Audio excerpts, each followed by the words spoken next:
Preview.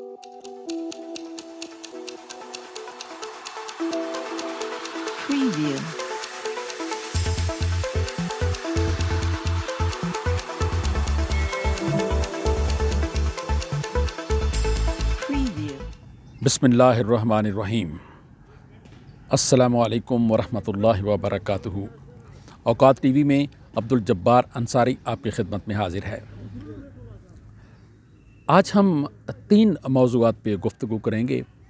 सबसे पहले ये कि नून लीग में फूट पड़ गई है ख्वाजा साद रफ़ीक के बयान के बाद, और दूसरा सिंध में बल्दियाती इंतखाबात और उधर MQM का बाइकाट, और तीसरा वज़ीर आज़म एतमाद का वोट लें। ये आज हमारे 3 मौज़ू होंगे। तो सबसे पहले हम आते हैं नून लीग में फूट के मामले पर। ख्वाजा साद रफ़ीक ने लाहौर में बयान दिया है कि मौरूसी सियासत का ख़ात्मा होना चाहिए, और वो इस चीज़ पे नाला हैं कि मरियम नवाज़, जो कि मियाँ मोहम्मद नवाज़ शरीफ की बेटी हैं और आजकल बड़ी मुतहर्रिक हैं सियासत में, उनको नई जो ज़िम्मेदारियाँ दी गई हैं उस पे वो उन्होंने एतराज़ किया है और वो बोल पड़े हैं, फट पड़े हैं। उन्होंने कहा कि सीनियर लोगों को पीछे कर दिया गया है और जो जूनियर हैं, कल के बच्चे हैं, वो उठ के हमारे जो है ना वो बड़ी सीटों पर उनको लाकर बिठा दिया गया है। तो ये एक नून लीग के लिए बुरी खबर भी कह सकते हैं और PTI के लिए अच्छी खबर भी है कि अब इनमें ये जो फूट पड़ी है तो ये इसका फ़ायदा PTI को होगा इंतखाबात में, और लोग सवाल करेंगे ना सीनियर क़यादत से कि देखें जनाब, पहले मियाँ नवाज़ शरीफ ख़ुद वज़ीर आज़म 3 बार रहे, फिर उनके भाई वज़ीर आज़म, उनका भतीजा हमज़ा शहबाज वज़ीर आला, पहले उनके भाई वज़ीर आला रहे मियाँ शहबाज शरीफ भी। तो अब इस बात से जो है ना वो लोग खुश नहीं हैं। नून लीग के ख़ुसूसन ओहदेदार जो हैं वो इस पर एतराज़ कर रहे हैं। उधर अब हम गुफ्तगू करते हैं सिंध में जो बल्दियाती इंतखाबात आज हो रहे हैं 15 जनवरी को 2023। तो वो इंतखाबात इलेक्शन कमीशन ने उनका ऐलान किया था और बड़े काफ़ी दिनों से कैंपेन भी चल रही थी, और अचानक आके अब MQM ने जो है ना वो बाइकाट कर दिया है। और उधर इस बाइकाट का जो है फ़ायदा वो PTI को यकीनन होगा। तो अब समझें कि ये बहुत अच्छा हो गया। एस्टेब्लिशमेंट ने तो गेम ये खेली थी कि उनको सबको ला के इकट्ठा कर दिया, जिन्होंने कराची में खून की नदियां बहाईं, बोरी बंद लाश का कल्चर और भत्ताखोरी और चिट दे के चला जाना और खालें वसूल करना, और जो खाल नहीं देता था उनके बकरों को भी मार देते थे। तो अब वो जो उन्होंने वहाँ दहशत फैलाई हुई थी, वो दहशत पे वोट लेते थे। तो अब ऐसा नहीं होगा। अब उनमें एस्टेब्लिशमेंट ने उनको इकट्ठा किया, और मुझे लगता है यहाँ आसिफ जरदारी ने भी गेम की है। MQM से कहा कि अब आप जो है ना MQM को इकट्ठा करें और वहाँ PTI को जो है ना वो शिकस्त हो जाएगी, ये सारे इकट्ठे हो जाएंगे। तो आसिफ अली जरदारी साहब, आप अपने PDM के इत्तेहाद को भी देख लें कि उनके साथ क्या हशर हुआ है। तो अब समझें MQM का पत्ता ही साफ़ हो गया।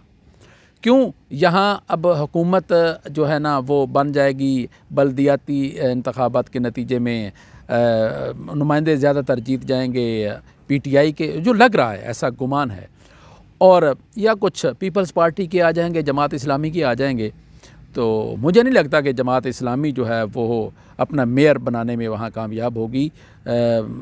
तो ये जब सूबाई इंतखाबात होंगे, कौमी इंतखाबात होंगे, तो वो जो वहाँ बरसरे इक़्तिदार होंगे लोग बल्दियाती ओहदों पर, तो वो उसका फ़ायदा उनको कौमी असम्बली और सूबाई असम्बली के इंतखाबात में भी होगा। हम अब आते हैं वज़ीर आज़म मियाँ शहबाज शरीफ के अदम एतमाद के वोट की तरफ कि अब सदर से कहेंगे इमरान ख़ान के वो कहें वज़ीर आज़म को कि वो अदम अपने एतमाद का वोट लें, और उनके ज़ाहिर है वो MQM भी निकल गई, वो इस्तीफ़े दे देंगे, और इनके कोई 4-5 अपने आदमी हैं वो भी इनकी पॉलिसियों से नाला हैं और वो भी साइड पे हो जाएंगे। तो अब अदम एतमाद जब आ जाएगा, वज़ीर आज़म नहीं रहेंगे मियाँ शहबाज शरीफ, तो ऑटोमेटिकली असम्बलियाँ जो हैं वो डिज़ॉल्व हो जाएंगी, तहलील हो जाएंगी, और मामलात जो हैं वो आम इंतखाबात की तरफ बढ़ेंगे। और आम इंतखाबात से ये लोग जो PTM का इत्तेहाद बनाया गया था, तो ये सिर्फ़ कुछ चंद लोगों को मफाद देने के लिए बनाया गया था, और ख़ुसूसन NRO 2 जो नैब में केस चल रहे थे वो ख़त्म करवाए गए। और बड़े अफसोस की बात है कि नैब का काम केस ख़त्म करना नहीं, नैब का काम है मेरिट पर काम करना। ये इनको ख़तरा है कि अब अगर इमरान ख़ान दोबारा आ जाते हैं तो मामलात काफ़ी बिगड़ जाएंगे, मामलात ख़राब हो जाएंगे, और ख़राब तो नहीं होंगे, मुल्की लेवल पे तो बेहतर हो जाएंगे, लेकिन एस्टेब्लिशमेंट को भी मुसलसल नाकामी का सामना करना पड़ रहा है। पंजाब असम्बली के इंतखाबात आप देख लें, वहाँ बड़ी कोशिश की गई कि 25 मेंबरान को जो है वो ख़रीद लिया जाए, और उसमें पहले आसिफ अली जरदारी ने कोशिश की अपने तौर पे आके मेंबरान को ख़रीदने की। जब वो नाकाम लौटे तो फिर उन्होंने एस्टेब्लिशमेंट को हमारे ज़राए के मुताबिक इस्तेमाल किया कि पैसे हम देंगे, काम आप करें, यानी गड्डी तू घिना दे, तेल मैं पवानी हाँ। उन्होंने कहा कि काम पैसा मेरा चलेगा, काम आप करें, और उसके लिए उसको उनकी हाई अथॉरिटी की तरफ से ऑर्डर भी थे, वहाँ के जो कोर कमांडर हैं, कि आप ये काम करें तो आपके लिए बेहतर है। उनको धमकी भी दी गई थी मेरे ज़राए के मुताबिक, लेकिन वहाँ ये नाकामी का इनको सामना करना पड़ा। और इसी तरह अब जो MQM का इत्तेहाद बनाया गया और उनकी गेम कराई गई कि आप इकट्ठे हो जाएं, वो जो एक दूसरे को अब राह का एजेंट कहते थे, अब वो बयानात की तरफ जाएंगे। लेकिन इन लोगों को इन बयानात से कोई नहीं, इनको शर्म नहीं होती। ये कहते हैं कि ये तो सियासी बयान था, तो सियासी बयान कह के ये सारी ढिठाई अपनी वहाँ वो टाल देते हैं, ख़त्म कर देते हैं। तो अब ये है कि अवाम जो है उसको चाहिए कि वो उन लोगों को सामने लाएं जो मुल्क की तरक्की की बात करते हैं, इंसाफ की बात करते हैं, और वो लोग जिन लोगों को 30 साल से आप लोगों ने देखा कि उन्होंने एस्टेब्लिशमेंट का आलाकार बनकर काम किया और मुल्क को तरक्की नहीं करने दी गई, और जिसकी वजह से लाखों लोग ये मुल्क भी छोड़कर जा रहे हैं। और इसका नुकसान किसको हो रहा है? हमारी मईशत को हो रहा है। अब इन्होंने कहा जो इमदाद हमें जनाब इतने मिलियन, वो कोई इमदाद नहीं है, वो कर्ज़ है। 1% उसमें आप कह लें कि इमदाद हो सकती है, बाकी ये सारा जो है वो कर्ज़ है जो वापस करना पड़ता है। अब तक के लिए इतना ही।